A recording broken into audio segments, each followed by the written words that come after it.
राधे राधे दोस्तों, आज के वीडियो में मैं आपको बताऊंगी कि तुलसी माला धारण करने के क्या नियम है, क्या फायदे हैं, तुलसी माला को आप कैसे धारण कर सकते हैं, इसके क्या नियम हैं जिनको आप फॉलो कर सकते हैं, क्या पीरियड्स में भी इसको पहन के रख सकते हैं या संभोग करते समय भी आप इसको पहन कर रख सकते हैं, रात को उसको उतारनी है क्या, नहाते समय उतारनी है क्या, जितने भी आपके क्वेश्चन है, प्याज लहसुन खा सकते हैं क्या, जितने भी क्वेश्चन आपके मन में उठते हैं उन सभी क्वेश्चन का आंसर मैं इस वीडियो में देने की कोशिश करूंगी। तुलसी माला से रिलेटेड जितनी भी जानकारी है वो सभी इस वीडियो में आपको देने की कोशिश करूंगी। तो चलिए वीडियो को स्टार्ट करते हैं। पहले तो जान लेते हैं कि तुलसी माला जो होती है उसे कौन कौन पहन सकता है। तुलसी माला को कोई भी पहन सकता है, बच्चे से लेकर के बूढ़े तक कोई भी पहन सकता है। छोटा बच्चा भी पहन सकता है, जो जिनकी शादी हो गई है वो भी पहन सकती हैं, सुहागन औरतें जिनके पति नहीं रहे हैं वो भी पहन सकते हैं, जो बूढ़ी हो चुकी हैं वो भी पहन सकती हैं, जिनकी शादी नहीं हुई अभी तक वो भी पहन सकती हैं, कोई भी स्त्री, कोई भी पुरुष, कोई भी पहन सकता है। जो विष्णु का उपासक है वो सभी इस विष्णु जो ये तुलसी माला है इसको पहन सकता है। अब तुलसी माला हमें पहननी क्यों है? क्योंकि हम जब भी कुछ भी काम करते हैं तो उसके पीछे हम रीजन जानना चाहते हैं, उसके पीछे हम जानना चाहते हैं कि आखिर फायदा क्या है कि हम ये पहने या ऐसे फालतू में गले में डाल के बैठ जाएं। तो ये सारी चीजें हमारे मन में उठती हैं। तो देखिए, तुलसी माला पहनने के वैसे तो बहुत सारे फायदे हैं। जैसे ज्योतिष में कहा जाता है कि इससे बृहस्पति ग्रह जो होता है वो मजबूत होता है, इसलिए तुलसी माला पहननी चाहिए। और एक आम भाषा में कहा जाता है कि तुलसी माला जब पहनी जाती है तो तुलसी माला पहनने के बाद में हमारे आसपास में जितनी भी नेगेटिविटी होती है वो दूर हो जाती है, जितने भी गले से रिलेटेड आपके रोग हो रहे होते हैं वो दूर हो जाते हैं। अगर आपको साइनस की प्रॉब्लम है तो वो भी दूर हो जाती है, आपको कफ है, कोल्ड है, ये हमेशा रहता है तो ये भी प्रॉब्लम दूर हो जाती है। मैंने तो यहाँ तक भी सुना है कि अगर किसी को थायराइड हो रखी है तो वो थायराइड तक भी सही हो जाती है, वो भी बिना किसी दवाइयों के। इसलिए आप इस तुलसी माला को धारण कर सकते हैं। ये हो गई आम भाषा में। अब एक भक्त की भाषा में कहूँ तो मैं इतनी सी बात कहूंगी कि जो भगवान बिना तुलसी के अपना भोजन तक ग्रहण नहीं करते, वो भगवान बिना तुलसी के हम जैसे पापी इंसानों को कैसे स्वीकार करेंगे। तो कुछ करें या ना करें, हम कम से कम तुलसी माला तो धारण कर ही सकते हैं।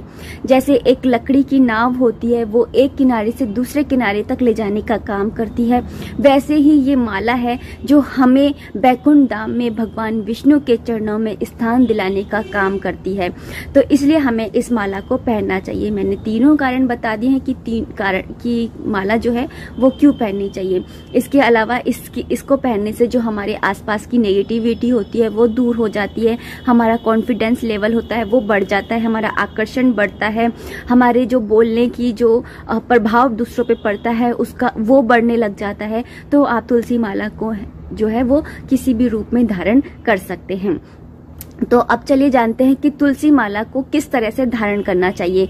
तो तुलसी माला को जो धारण करने का नियम बताऊं उससे पहले मैं बता देती हूँ कि तुलसी माला जो होती है वो कब आप धारण कर सकते हैं, किस दिन धारण करनी चाहिए। देखिए, आप बृहस्पतिवार, किसी भी बृहस्पतिवार को आप तुलसी माला धारण कर सकते हैं। बृहस्पतिवार जो होता है वो विष्णु भगवान का वार होता है, इसलिए आप बृहस्पतिवार को तुलसी माला धारण कर सकते हैं।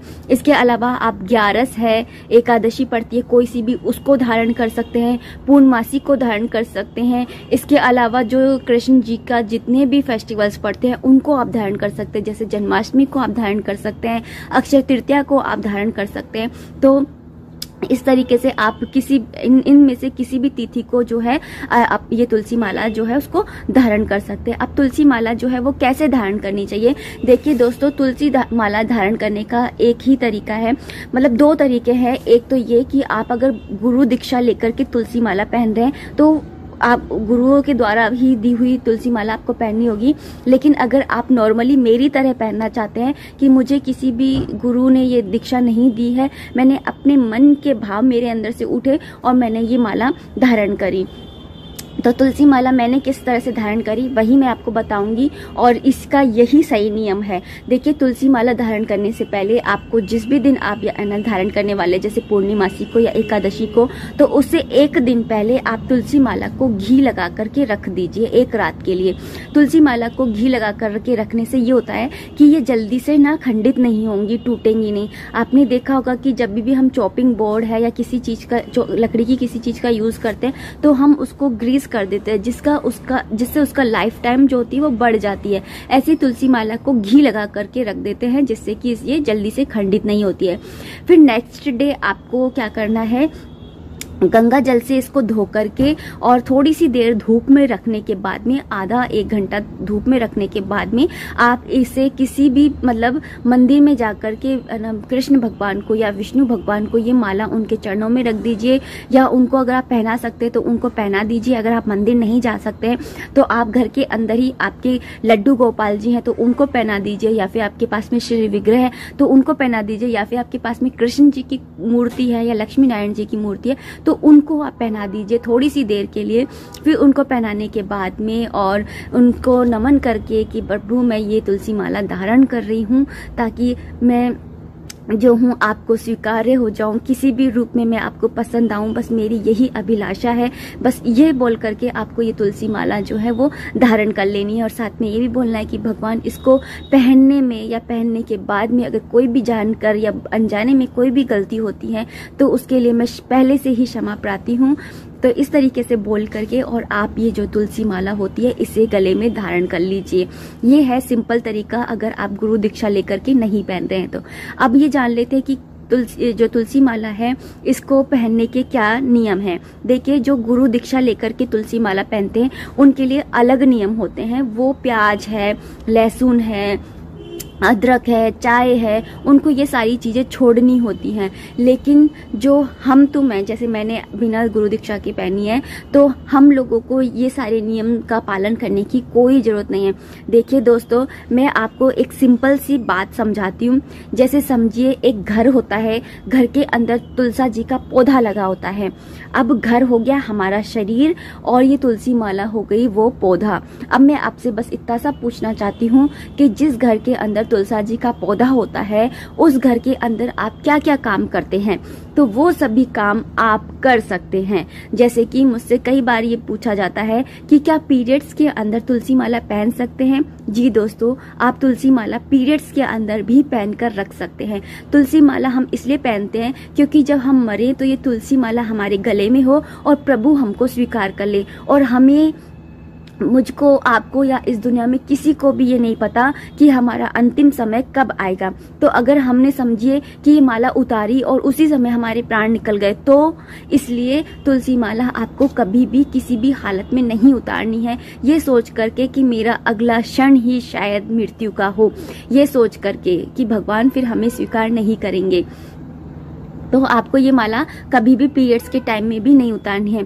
दूसरी बात, क्या रात के टाइम में तुलसी माला उतार के सोना है? नहीं, आपको तुलसी माला रात को उतार करके नहीं सोना है। तीसरी बात कि अगर संभोग कर रहे उस टाइम पे आपको तुलसी माला उतारनी है। अगर आपने गुरु दीक्षा लेकर के पहनी हुई है तो आपको नहीं उतारनी है। लेकिन अगर आपने बिना गुरु दीक्षा की माला पहनी है तो आपको उस टाइम पे उतारनी है माला। और उतारने के बाद में फिर जो भी संभोग है करने के बाद में, उसके बाद में आपको अपने हाथ धोने हैं और उसी टाइम पे आपको ये माला पहन लेनी है। आपको सुबह उठ करके शौचादि करके स्नान करके पहनने तक का इंतजार नहीं करना है। आपको उसी टाइम पर ही हाथ धो करके और ये माला पहननी होगी। इसके अलावा कहते हैं कि जब तुलसी माला को हम पहन लेते हैं तो हमें जब 1 लोटा पानी भी अगर हम डालते हैं और तुलसी माला के ऊपर से जाता है तो तुलसी जो हमें गंगा, यमुना, सरयू, मंदाकिनी इन सब के जल से स्नान करने का जो फल प्राप्त होता है वो फल हमें ये तुलसी माला के ऊपर से जो जल जाता है और फिर वो हमारे शरीर पर जाता है, उससे हमें वही फल प्राप्त होता है। तो हमें कभी भी नहाते समय भी ये माला नहीं उतारनी है, वरना हमें वो फल नहीं मिलेगा। क्योंकि हम है ना हर समय तो यमुना नदी या फिर न गंगा नदी यहाँ नहीं जा सकते हैं, लेकिन हम ये तुलसी माला तो धारण कर ही सकते हैं। इसके अलावा पूछा जाता है कि क्या ये माला पहनने के बाद में चाय पी सकते हैं। देखिए, अगर आपने गुरु दीक्षा लेकर के ये माला पहनी है तो आपको वो सारे नियमों का पालन करना होगा जो आपके गुरु बताएंगे, आपके गुरुजन आपको बताएंगे, वही नियम आपको फॉलो करने होंगे। अगर वो बोलेंगे चाय नहीं पी सकते तो आप नहीं पिएंगे। लेकिन अभी हमारे जैसे मैंने ऐसे ही धारण करी है तो मैं जो है, मुझे किसी ने भी कोई गुरु दीक्षा नहीं दी है तो मैं चाय पी सकती हूँ। नहीं तो गुरु दीक्षा लेने के बाद में तो होता है कि चाय नहीं पी सकते, अदरक नहीं खा सकते, प्याज लहसुन है वो बिल्कुल मना हो जाती है। वैसे तो प्याज लहसुन जो है वो किसी को भी नहीं खाना चाहिए, लेकिन ये होता है कि नहीं छोड़ा जाता है। हमारे अंदर भक्ति भाव आ गए, लेकिन ये जरूरी नहीं है कि हमारे पूरे घर के अंदर सभी को भक्ति भाव आ जाए, क्योंकि हम गृहस्थ जीवन में रहते हैं और सभी प्याज लहसुन छोड़ दें ये संभव नहीं है, और हम अकेले के लिए अलग से खाना नहीं बना सकते होते हैं। और वैसे भी हम जब लड्डू गोपाल जी का भोग लगाते हैं, भोजन बनाते हैं, तो उसके अंदर हम कहाँ प्याज लहसुन डालते हैं। तो आप जो लड्डू गोपाल जी को भोग लगाते हैं वही खा लीजिए और पूरी कोशिश कीजिए कि आप लहसुन प्याज को छोड़ दें। लोग पूछते हैं कि तुलसी माला पहनने के बाद में मंगलसूत्र है, चैन है या कुछ और गले में सेट वगैरह पहन सकते हैं क्या? जी दोस्तों, अगर आप है ना गले के अंदर ये पहनते हैं तुलसी माला, तो आप मंगलसूत्र भी पहन सकते हैं, कोई चैन वगैरह है वो भी पहन सकते हैं। यहाँ तक कि आप जो ये तुलसी माला है इसे सोने के जो चैन होती है उसके अंदर भी पिरोवा सकते हैं। तुलसी माला की रेट पूछी जाए तो तुलसी माला जो होती है वो 20 रुपए से लेकर के 200, 250, 500 कितने रुपए तक की भी आ सकती है। जैसे मेरी माला जो है वो मात्र 20 रुपए की है। कुछ लोग पूछते हैं कि क्या तुलसी माला गले में ही पहनना जरूरी है, हाथ में नहीं पहन सकते हैं? गले में इसलिए पहनते हैं कि हम जब नहाएं तो हमारे पूरे शरीर पर ही तुलसी माला से जल चला जाए। जैसे कि मैंने कहा कि इसको पहन करके नहाने से गंगा, यमुना, सरस्वती, मंदाकिनी इन सब का जो फल प्राप्त होता है वो लाभ हमें प्राप्त होता है। तो हाथ में अगर हम पहनेंगे तो वो हमें प्राप्त नहीं हो पाएगा। लेकिन अगर आप किसी ऐसे उसमें काम करते हैं जहाँ पर आप गले में नहीं पहन सकते हैं कुछ भी, तो आप उस टाइम पे हाथ में भी पहन सकते हैं।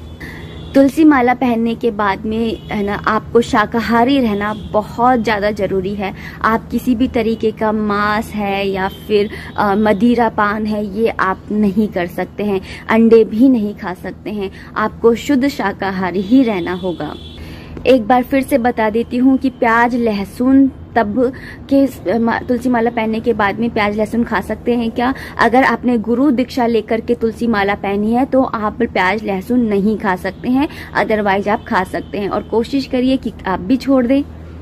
एक क्वेश्चन और कि जैसे सूतक पातक के टाइम पर जो ये माला होती है ये पहन के मतलब उसके बाद में पहनी जा सकती है कि जैसे हॉस्पिटल में भी चले जाते हैं तो जी दोस्तों, आप उसके बाद में भी ये जो माला है वो अपवित्र नहीं होती है। तुलसी जो होती है वो कभी भी अपवित्र नहीं होती है। उसे आप गंगा जल से धो करके और धूप दिखा करके पहन लीजिए वापस से, ऐसा कुछ भी नहीं है। अगर हमारे घर के अंदर तुलसा जी का पौधा है और हमारे घर के अंदर किसी की मृत्यु हो जाती है तो क्या हम उस तुलसा जी के पौधे को फेंक देंगे? नहीं दोस्तों, हम तुलसा जी के पौधे को नहीं फेंकते हैं, उसको धो करके और फिर से हम उनकी पूजा करने लग जाते हैं। सेम ऐसे ही आपको तुलसी माला के साथ में भी करना है। लोग बोलते हैं कि तुलसा जी जो है वो सूख जाती हैं तो उनको जो है अपने घर से दूर कर देना चाहिए, नदी में प्रवाहित कर देना चाहिए। देखिए दोस्तों, अगर तुलसा जी जो है सूख जाती हैं, अगर आपके घर की बेटी है, बहू है, कोई अगर है ना बीमार पड़ जाती है तो उसको नदी में प्रवाहित नहीं किया जाता है, उसका इलाज किया जाता है। आप तुलसा जी के पौधे में हल्दी डाल करके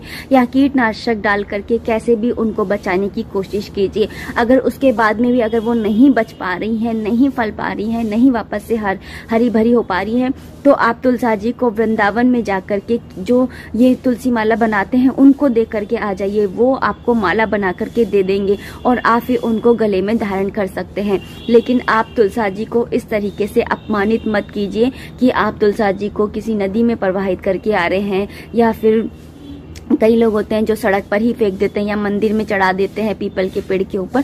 तो ऐसे आपको नहीं करना चाहिए। और आप खुद ही देखिए ना, अगर तुलसी सूखने के बाद में अगर आपके लिए अशुभ होती तो क्या तुलसी माला गले में पहनते? ये भी तो सूखी लकड़ी की ही बनी हुई है। तो जब ये अपवित्र नहीं है, ये आपके लिए अशुभ नहीं है, तो वो कैसे आपके लिए अशुभ हो सकती है? अब जान लेते हैं कि तुलसी माला ओरिजिनल है या डुप्लीकेट है, ये कैसे पहचाने। देखिए, जो ओरिजिनल तुलसी माला होगी वो एकदम चिकने मनकों वाली नहीं होगी। उसके अंदर हर मनके के अंदर आपको कहीं ना कहीं कोई ना कोई छेद जरूर दिखाई देगा। जो दूसरी तुलसी माला बाजार में मिलती है वो तुलसी माला जो होती है वो बिल्कुल चिकनी होती हैं, एकदम प्लेन होती हैं, देखने में सुंदर लगती हैं वो, लेकिन वो असली नहीं होती हैं। तो इस तरीके से आप अपनी तुलसी माला की जो है पहचान कर सकते हैं। आज के वीडियो में हमने जाना कि तुलसी माला कौन पहन सकता है, तुलसी माला कैसे पहननी चाहिए, तुलसी माला के क्या नियम है, क्या फायदे हैं। मैंने सब कुछ बताने की पूरी कोशिश करी है। फिर भी अगर आपके मन में कोई भी क्वेश्चन हो तो आप कमेंट बॉक्स के थ्रू मुझे कर सकते हैं, मैं उसका रिप्लाई जरूर करने की कोशिश करूंगी। मिलते हैं नेक्स्ट वीडियो में, तब तक आप अपना खूब सारा ध्यान रखिए, खुश रहिए, कीप एंजॉइंग। जय माता दी, राधे राधे।